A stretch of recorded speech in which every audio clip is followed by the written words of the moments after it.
ओना आइकाल्हि तऽ सब तरहक कपड़ा पहिरै छै।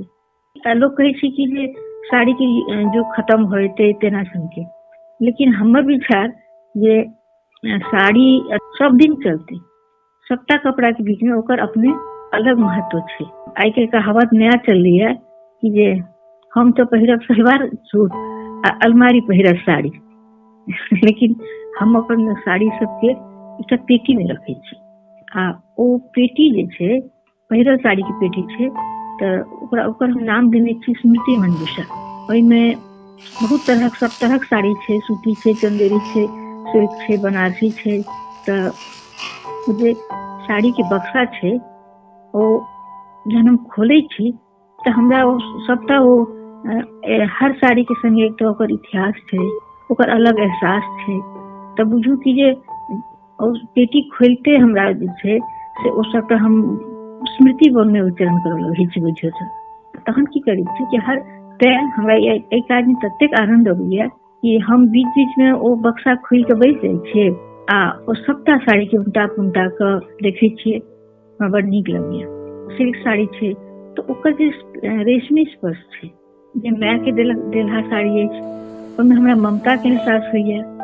आ बनारसी साड़ी के जे अलगे गरिमा गरमाहट होइ छै से अलग अनुभव अछि। एक दिन हम महीना अपन यह प्रिय काज लऽ कऽ पेटी खोलि कऽ बैसल छलहुँ, कतहु से हमर श्रीमान जी आबि गेला तऽ ओ जे हमरा बक्सा खोलि कऽ साड़ी सब देखलखिन तऽ अनायासे हुनका मुँह से निकललै, बाप रे एतेक रास साड़ी अछि लग में है, एकटा काज करू ने एहि पेटी से अपन मन पसंदीदा साड़ी सब अहाँ छाँटि लिअ आ तर्क साड़ी के कोनो गरीब के दऽ दियौ। हम हुनका दिस गुरेर के तकलियनि आ कहलियनि अहाँ जाउ तऽ हमर साड़ी सब पर नजर नहीं लगाओ। ओ बेचारे चलि गेला, मुदा हुनकर ई बात हमरा मोन में उतरि गेल। हमहूँ सोचलहुँ ठीके तऽ कहै छथिन, कियाक नहि एहिमे से किछु साड़ी के हम कोनो गरीब के दऽ दी, उपकार हेतै ओकर। ई बात मोन में आबिते हम दोबारा अपन पेटी के खोललहुँ साड़ी छाँटऽ ले। सबसे पहिने हमर नजर पड़ल एकटा खूब रंगीन जरी बॉर्डर वाला साड़ी पर।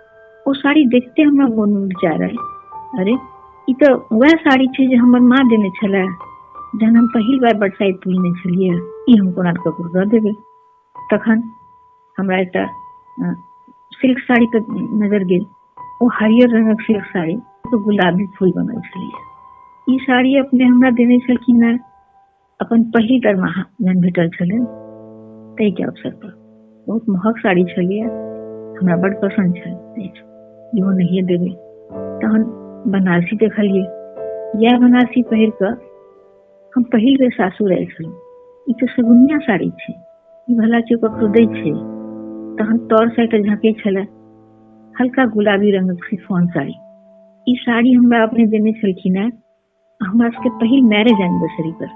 ओहि साड़ी पर हमरा बड्ड प्रेम छलै, खूब पहिरला के बादो एखनो हमरा पसंद अछि। ई तऽ नहिये, ई तऽ छँटिए गेल।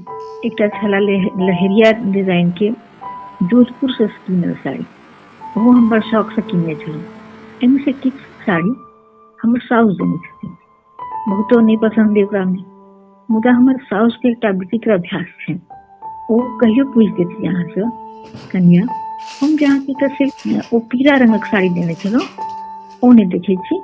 तखन जे हुनका ई बुझथिन कि हुनकर साड़ी हम बाँटि देलियै, स्वाभाविक छै हुनका कष्ट हेबे करतै। किछु किछु एहन साड़ी जे हम सालो नहीं पहिरने छी, ओ साड़ी सब अछि जहन हम साड़ी पहिरनाइ शुरू केलहुँ तऽ ओ सब पहिल साड़ी सब अछि, तकरो संगे हमर स्मृति अलग अलग जुड़ल अछि। तऽ निष्कर्ष यह निकललै कि ओहिमे से हम एकोटा साड़ी ककरो दऽ नहीं सकैत छी, तऽ हम अपने गरीब भऽ जायब, हमर जो स्मृति अथी मंजूषा अछि ओ खाली भऽ जायत। तखन जे ओ बक्सा के हम खाली देखबै तऽ हमरा आघात लागल। तऽ मोन में हम विचारलहुँ कि हिनका कहियनि कि यौ किछु पाइए या किछु दोसर चीज दऽ कऽ ओहि गरीब के अहाँ उपकार कऽ दियौ, ई हमर खजाना अछि।